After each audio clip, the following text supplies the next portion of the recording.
the Buck Nobleman. Let me tell you how I came across this knife. It was quite by accident.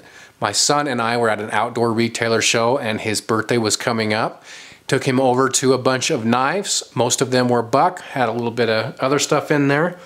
And he chose from the wall, took about, I don't know, 3 or 4 down and ended up whittling it down to this one. And that's how I actually found this knife. So he's been using it quite extensively, as have I. I've been sneaking it out of the house unbeknownst to him and using it for my EDC and playing with it a little bit. Let's talk about it. The blade. The blade is a drop point blade with a 440A stainless steel. It has a titanium coating. This is gray stuff here. And it's supposed to add to the strength of the knife. It may, I guess. That's what they say it does. So I guess we'll believe them and say that it does. But one thing that I've noticed is I think it also helps in rust prevention. We got home from a backpacking trip, my son and I, and he left this in his pants. His pants were then washed and the blade remained in the wash, went through the whole cycle and then stayed in those damp pants for about 24 hours. And I thought, oh boy, I'm gonna pull this thing out and it's gonna need a lot of TLC to clean up all the rust that's gonna be on it. And to my surprise, I pulled it out and there was nothing. There was 0 rust on it. I was really quite surprised given that it's 440A stainless. I've heard that rust's easy anyway, so I expected the worst and was quite pleased when it came out very, very clean. When this came to us, or as we opened it out of the box, it was razor sharp. It would shave the hair off your arm. And as we've used it, of course, it's needed sharpening. And I'm always able to get it back to that same razor sharpness.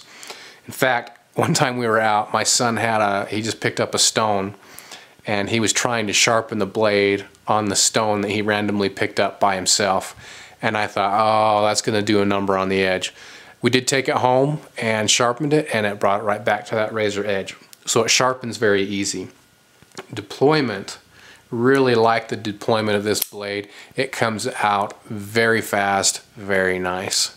The thumb studs on it, they aid in that. There's enough of a thumb stud there, you can see on both sides, that you can get perches on it with your thumb and the blade flies out. Lockup. Lockup is nice. There's a little bit of left to right movement, barely any, but a little bit, and front to back is 0. So overall, I think it's a pretty good lockup on that. It is a frame lock, as you can see here. I like frame locks, I like liner locks because of the one-handed operation that it allows. So that's a bonus in my book. The handle is a carbon fiber look-alike coating. You can kind of see that there. I like the way it looks. I think it's a sharp look.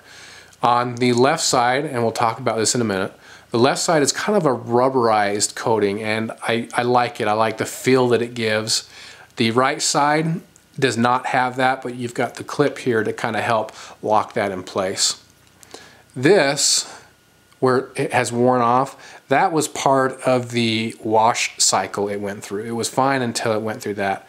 However, I think what this is going to do after carrying it EDC for quite some time, it probably will start wearing on the edges or those areas that are rubbing up against your pants as it comes in and out.